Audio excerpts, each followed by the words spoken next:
দেশের মানুষ, বাংলাদেশের নাগরিক, বাংলাদেশি পরিচয়ে আপনারা বাংলাদেশে বসবাস করবেন। আমরা কেউ হিন্দু, মুসলমান, বৌদ্ধ, খ্রিস্টান কাউকে ভেদাভেদ করব না।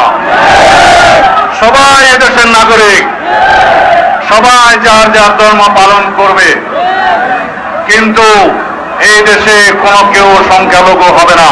সবাই বাংলাদেশি নাগরিক হবে, সবার সমান অধিকার থাকবে, বৈষম্যমূলক কোন চাকরি নীতি এই দেশে থাকবে না। আমরা সবাই বাংলাদেশি, আমরা সবাই রাজা এই বাংলাদেশের, মুক্ত গণতান্ত্রিক বাংলাদেশে, স্বাধীন বাংলাদেশে আমরা সবাই স্বাধীনভাবে মুক্তভাবে আমাদের সকল অধিকারকে সংরক্ষণ করব। বন্ধুগণ,